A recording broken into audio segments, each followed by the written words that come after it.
A dos amigas a las que respeto, a las que admiro, a las que estimo mucho. Renata Turrent, asesora en políticas públicas, usted la ve orgullosamente conduciendo un espacio en Sin Censura TV y Sin Censura Presenta todos los sábados a la 1 de la tarde. Querida Renata, ¿cómo estás? Muy buenas noches. Querido Vicente, qué gusto estar por acá y con todo el querido auditorio que nos apoyan a pesar de que nos están tratando de censurar. Qué gusto estar por acá.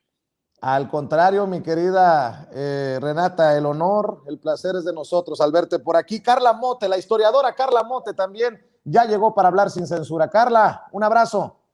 Un abrazo, querido Vicente, querida Renata, qué gusto poder estar esta noche platicando con ambos. Estoy muy contenta y agradecida por la invitación.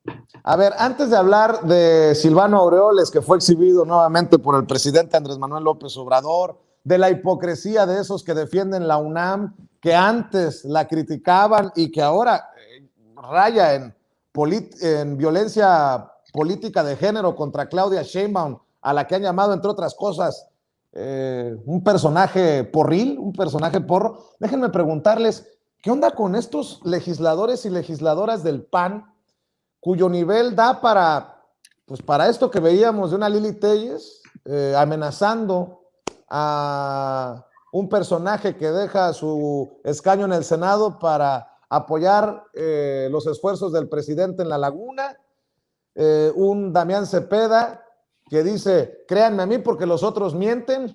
O sea, ¿qué onda con estos, Renata Turrent? Perdón por decirlo así.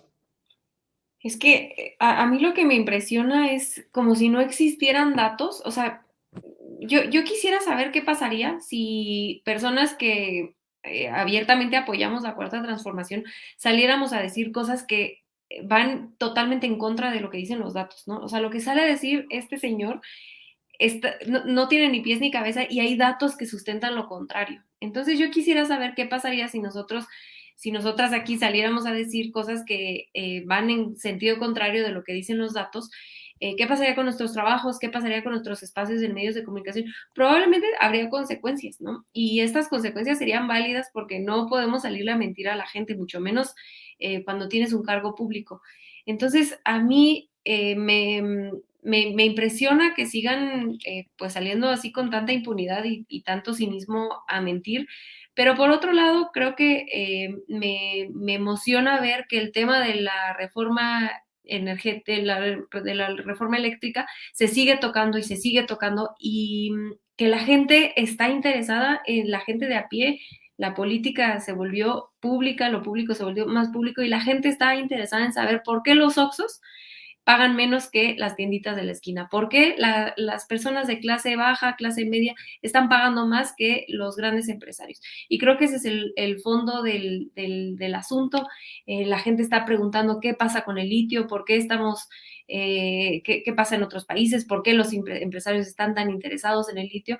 Y mientras estos personajes siguen mintiendo con cosas que se pueden comprobar con datos, ellos ya tuvieron la oportunidad de demostrar qué sucede con su reforma, con sus reformas. Pues la gente puede empezar a ver esos resultados y a cuestionar y creo que eso es algo muy positivo. Y la gente más avispada que nunca ya no se traga, bien dices, querida Renata y Carla, las mentiras de estos personajes que creo que traen, ayer lo mencionaba por primera vez y con esto insisto hoy, traen una campaña de echar por delante, sobre todo a las mujeres, a las legisladoras de oposición, en este ataque frontal y cada vez más virulento contra los secretarios que comparecen, en los debates de los temas torales en nuestro país, salvo que ustedes vean otra cosa, Carla. Me resulta un poco complicado pensarlo de esa forma, como si las lanzaran por el hecho de ser mujeres, digamos, en estos términos tan patriarcales. Yo creo más bien que parte de su propia agenda y convicción política, como en su caso Lili Téllez o Damián Cepeda, ambos, digamos, con total,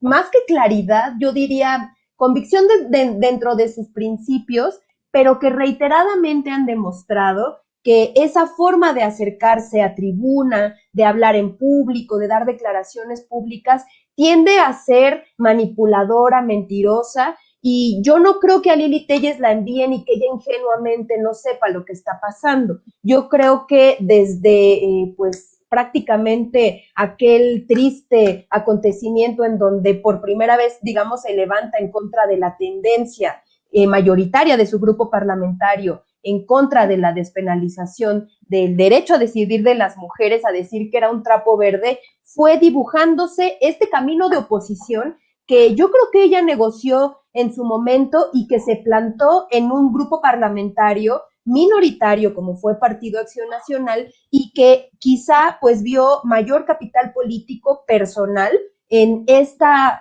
participación con este grupo parlamentario. Ella reiteradamente pues ha dicho que no busca otro cargo público, dice que no quiere llegar, por ejemplo, a la candidatura para la gubernatura en Sonora, y a mí me da la impresión de que dentro de esta negación pues está más bien posicionándose como una posible, digamos, sucesora, no lo sé, digo, ya se pasó la elección reciente, pero sí hay un tema que es que yo creo que parte, más que de sus convicciones, de sus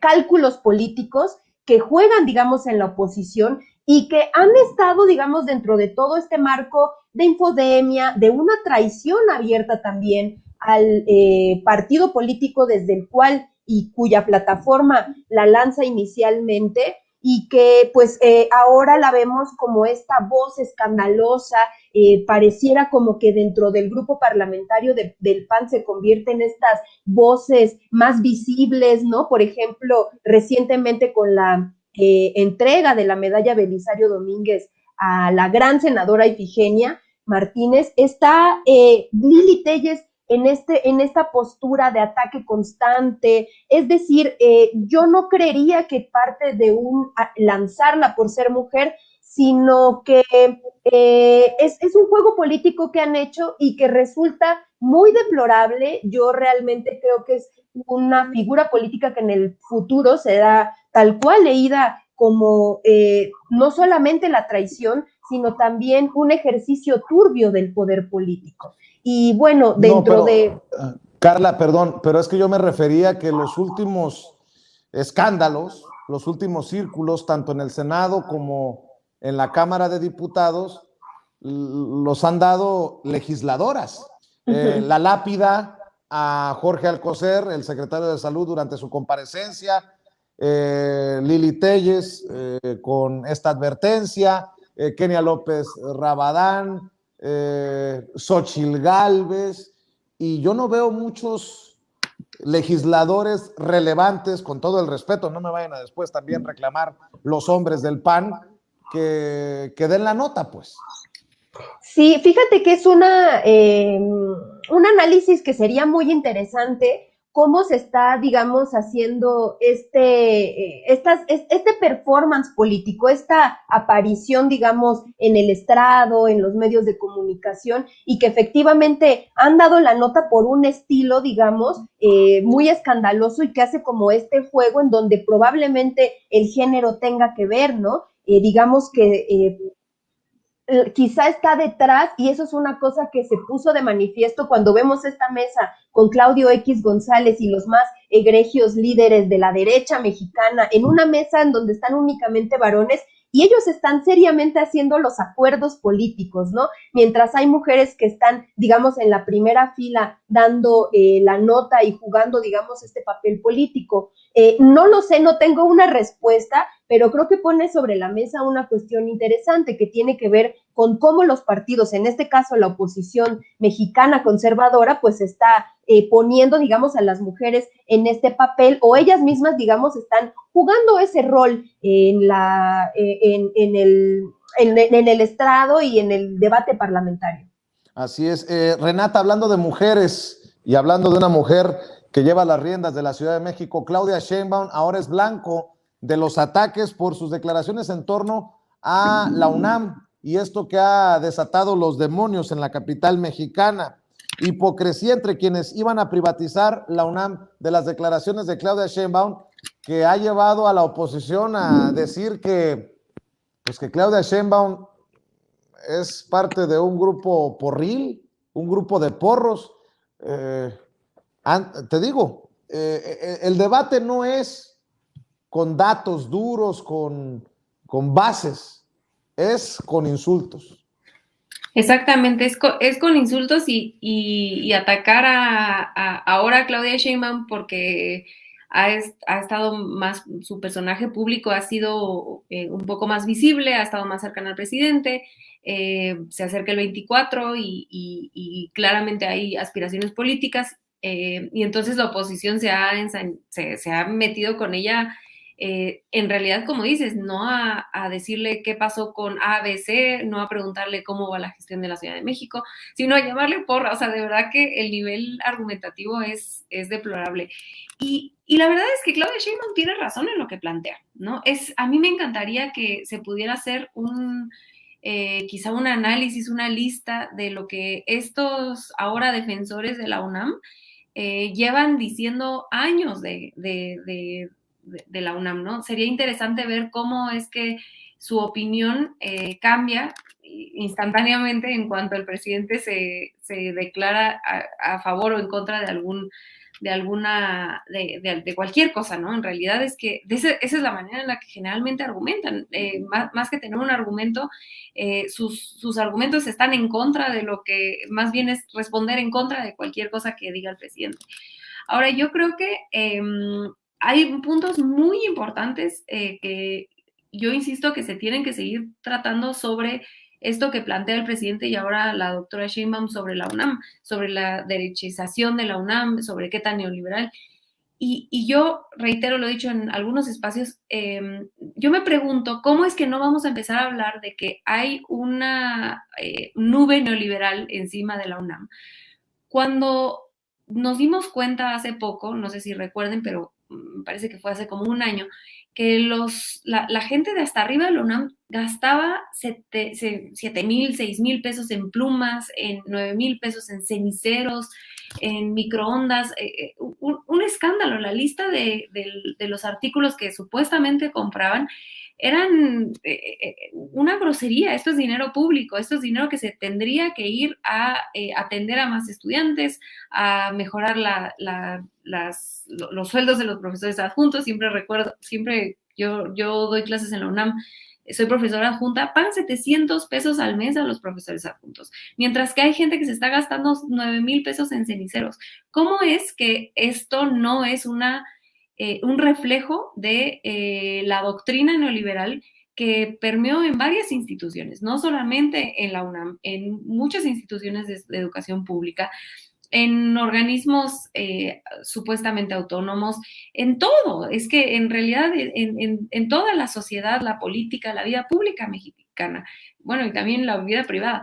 Entonces, ¿por qué no tomar estas declaraciones del presidente para profundizar en estos temas que son muy importantes? Al final de cuentas, estamos formando generaciones y generaciones de estudiantes en la UNAM y en otras escuelas, en otras universidades públicas, y no nos estamos pudiendo, parece ser que ahora no nos podemos cuestionar si hay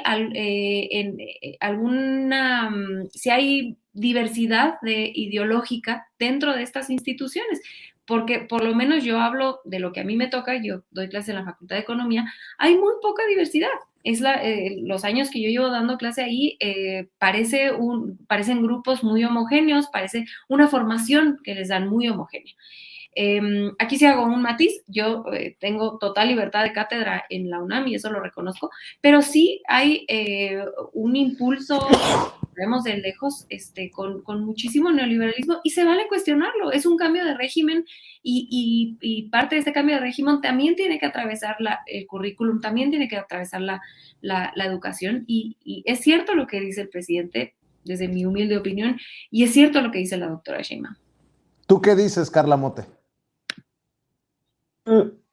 Pues yo siento que se ha despertado como un debate muy intenso por declaraciones muy secundarias del presidente Andrés Manuel. Digamos, están en puerta proyectos nodales para pues la cuarta transformación. La soberanía energética es digamos, lo más importante, y personalmente creo que es uno de los pilares, ¿no?, de este proyecto político. Lo que me llama mucho la atención es la recepción que tiene entre muchos miembros de la comunidad universitaria, y que no me lo explico sin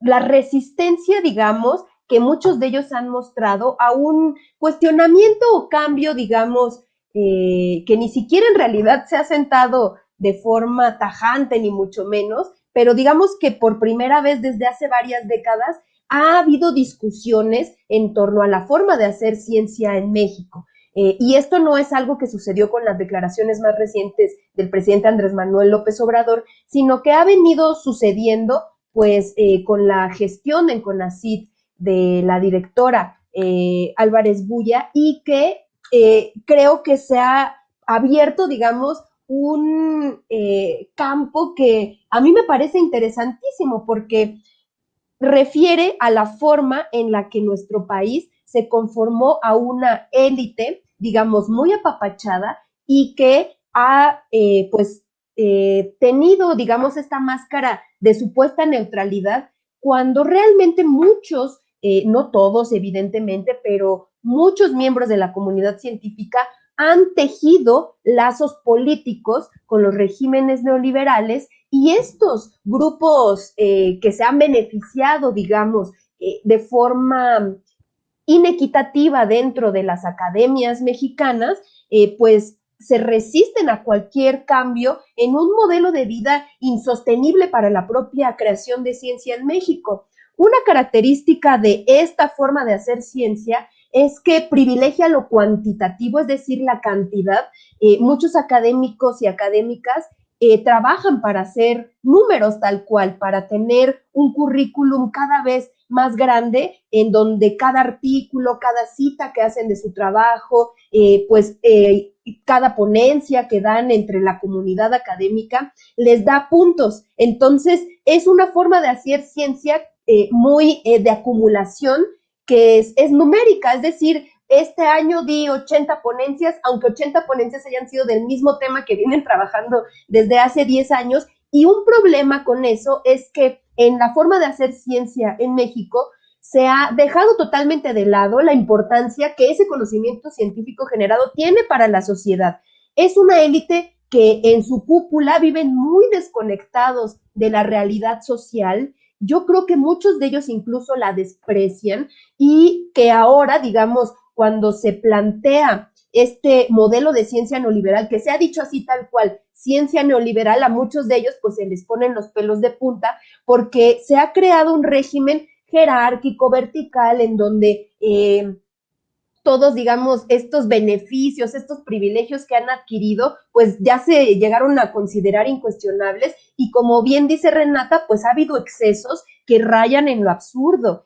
Yo creo que muchas de las personas que hemos estudiado en la UNAM en particular y en este modelo de ciencia en México, y que nos hemos acercado a estos espacios, tenemos anécdotas de muchos tipos para platicar, ¿no?, de cómo se mueve, digamos, la comunidad científica, lo oneroso que resulta y lo poco que reditúa, digamos, en la forma en la que la sociedad tiene conocimiento, o que le resulta, digamos, benéfico en términos así muy amplios sus estudios, ¿no? Esa es una parte. Y otra es que es innegable que la universidad, dentro, digamos, de su marco de autonomía, acoge tanto alas de izquierda muy críticas, que son necesarias para el país y que han impulsado grandes cambios, como un ala muy conservadora. Es decir, quien quiera negar que hay conservadurismo o neoliberalismo en la UNAM, pues estaría diciendo una gran mentira. Entonces, yo creo que es un gran momento, porque afortunadamente son temas que se están discutiendo. Cada vez que este tipo de cosas salen a colación, leo opiniones muy arrebatadas, como que se rasgan las vestiduras diciendo que atacan a la UNAM. Por ahí andan circulando una supuesta convocatoria que sale en los medios corporativos, y yo digo, pues en realidad ahora lo que quieren es alentar una manifestación de este estilo, cuando el conservadurismo, tanto en la UNAM como fuera de ella, lleva décadas negándolo y estigmatizándolo. Oigan, y hablando de estas reacciones, nada más por no dejarlo, grábeme, don Quique, porque si no lo digo se me hace cáncer. ¿Qué onda con la misoginia de Vicente Fox? Así lo entiendo yo. Vicente Fox escribe en redes algo que si yo escribo, por ejemplo, de una Lili Telles, no es secreto que yo soy crítico de Lili Telles, no es secreto que soy crítico de Xóchitl Gálvez, no es secreto que soy crítico de Kenia López Rabadán, de Claudia Ruiz Massieu, en fin. Pero nunca cercano a esto que escribe Sheinbaum, como pinche Sheinbaum, Sheinbaum. El que no lo entienda así es porque se hace tonto. Sheinbaum, escribe Vicente Fox. Obediencia ciega a tu jefe no te llevará a presidenta. Ser tan servil y traicionar a tu alma mater muestra lo poco cosa que eres. Y luego otro. Qué mentirosos y habladores son. Y el gas pega a los más pobres. Ojo, Claudia y López, no piense que todos somos pendejos. Ya basta de simulación y engaño. No se puede mentir a todos todo el tiempo y en todos los temas. Ya paren su carro. Por menos de eso ya me hubieran levantado una queja ante la Comisión Nacional de Derechos Humanos o hubieran pedido el cierre, si así, hubieran pedido el cierre del canal o me hubieran cerrado la cuenta de Twitter, creo yo. Puede ser que sea exagerado, mi querida Renata Turret, pero es Vicente Fox. No, a ver, yo aquí sí, yo lo digo con todas las letras. A mí el tuit de Fox a la doctora Sheinbaum me parece profundamente misógino, porque siempre hemos sido las esposas de las hijas de, nunca somos nosotras alguien, ¿no? En la vida, siempre tenemos que la vida de una mujer, la vida pública, la trayectoria de una mujer, generalmente se lee en vínculo con tu esposo, tu tío, tu papá, quien sea. Y a Claudia Sheinbaum no se salva de este tipo de ataques misóginos. A Claudia Sheinbaum la ven como si ella fuera tan tonta que no pudiera tener opiniones distintas al presidente, como si ella no tuviera una carrera propia, como si no tuviera una ideología propia, una trayectoria, todo, ¿no? Toda su carrera.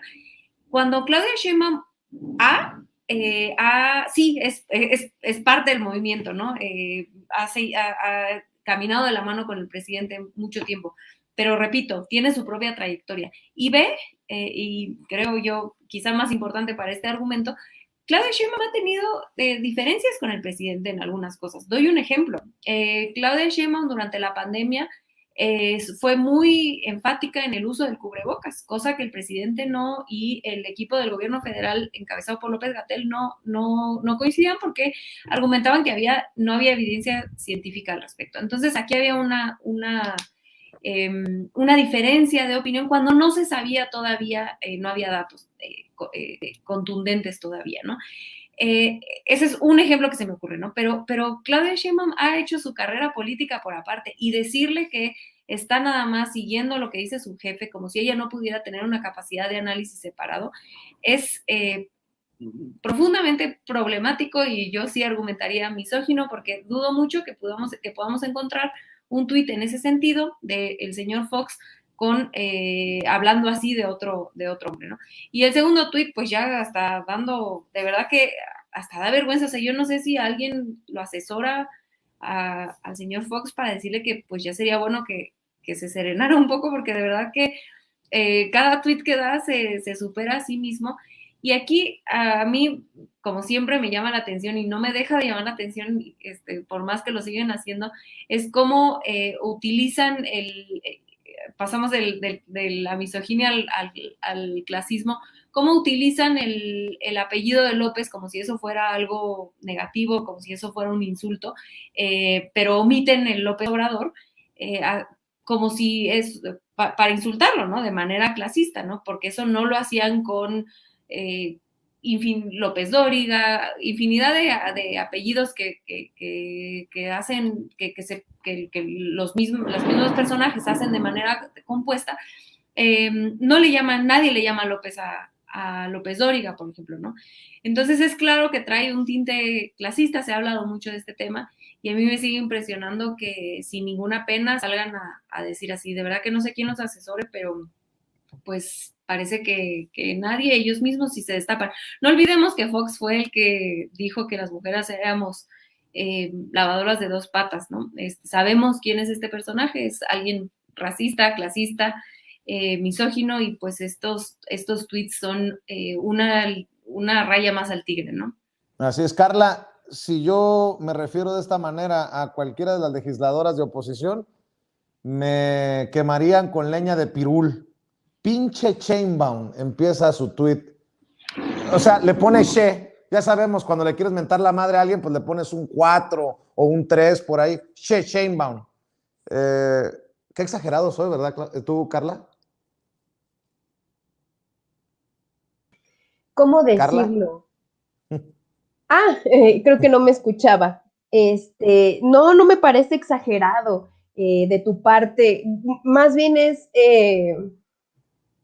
una política de lo mismo, con una gran trayectoria y decir, como esto, iba a decir la palabra igualado, pero pues es que es una jefa de gobierno, ¿no? Entonces, sin duda, bueno, yo cuando pensaba en lo que decía Renata de quién lo asesora, yo creo que nadie, y que desde hace ya bastantes años, pues se quitó, digamos, todo tapujo, sin pelos en la lengua, decir lo que está pensando, y resulta mayoritariamente pues emitir opiniones muy vagas, arrebatadas, escandalosas. Y bueno, yo creo que a pesar pues de ser un expresidente, su influencia política me atrevo a decir que es básicamente nula, ¿no? No es líder moral de su partido político.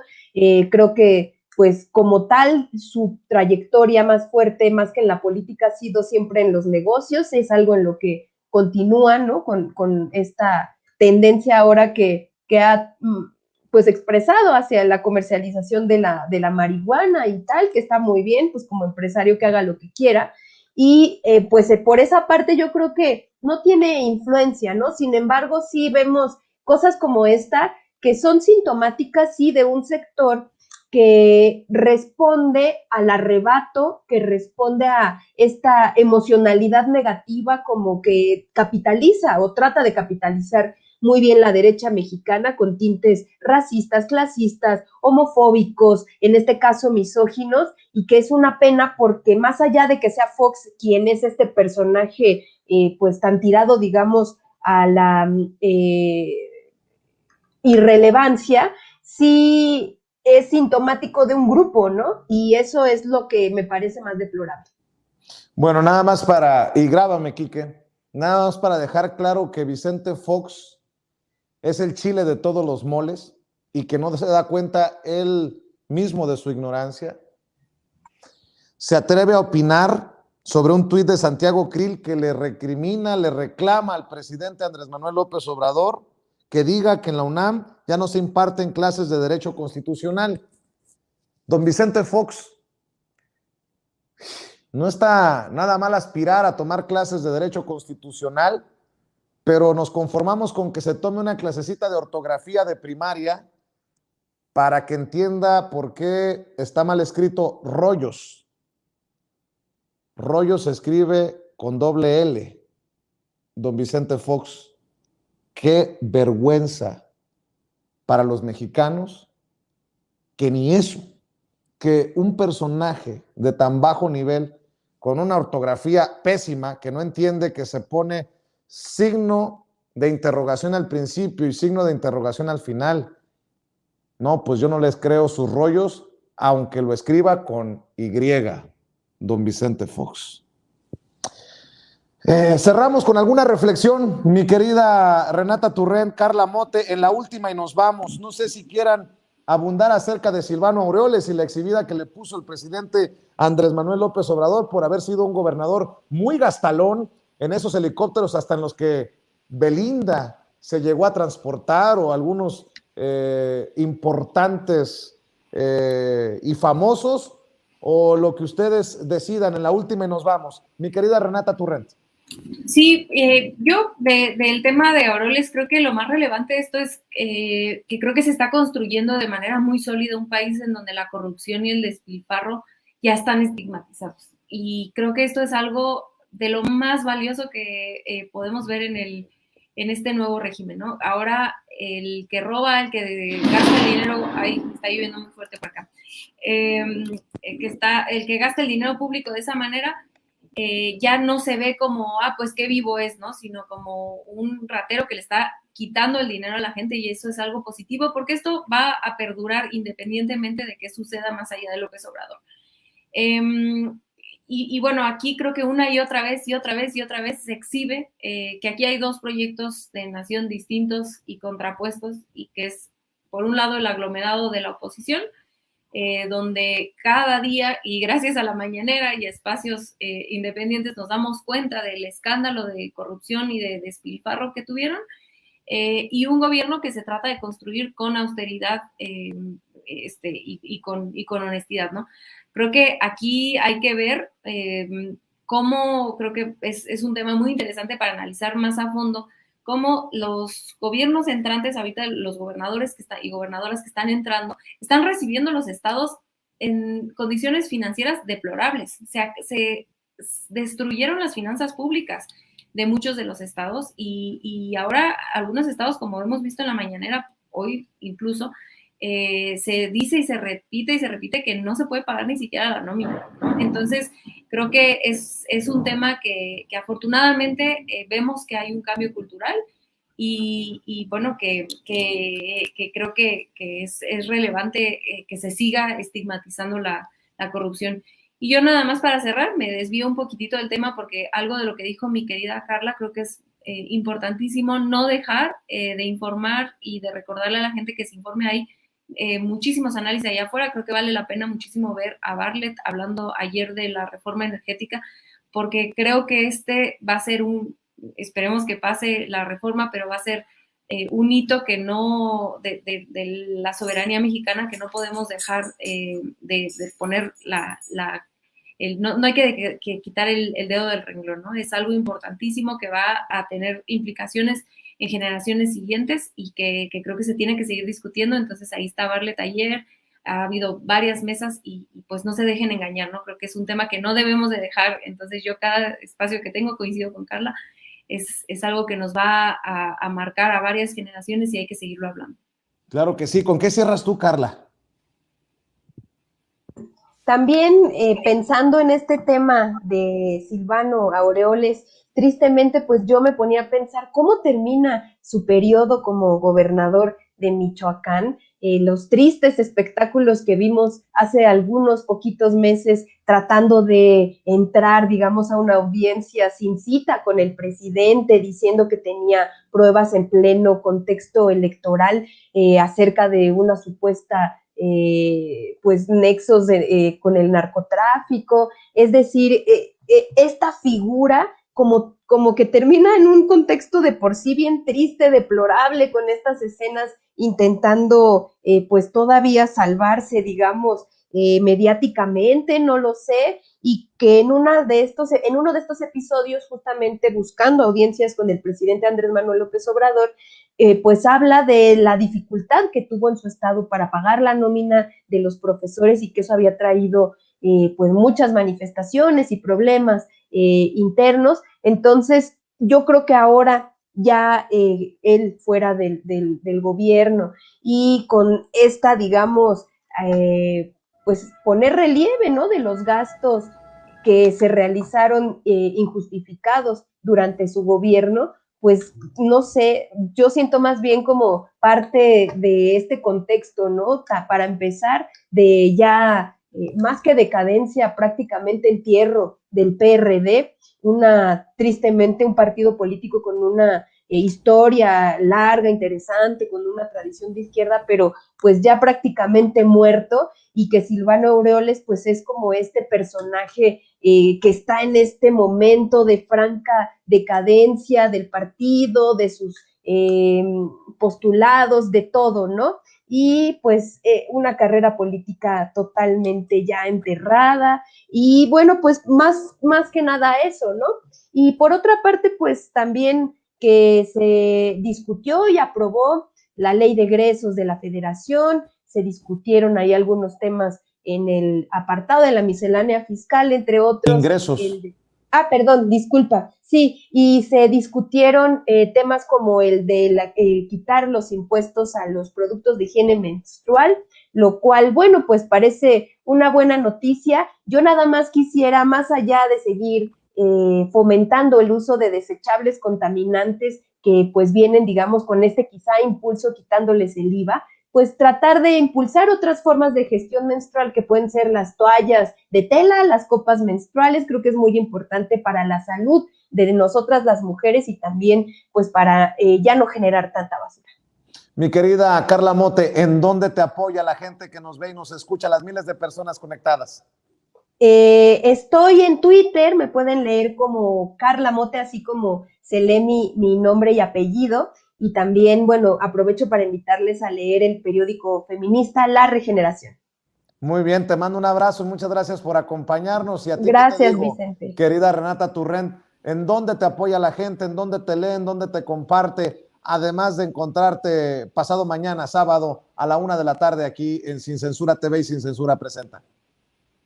Así es, aquí el sábado a la 1 de la tarde va a estar muy bueno el programa porque vamos a estar hablando de la afiliación de Morena y de los cursos de formación política que se va a dar a los nuevos militantes. Entonces, algo pues nuevo, histórico, que cambia, muy diferente a la manera en la que se han hecho política otros partidos. Entonces, va a estar muy bueno el programa a la 1 de la tarde por Sin Censura Media, Sin Censura TV. Y Sin Censura Presenta, y a mí me pueden encontrar en @returrente en Twitter y en Instagram también.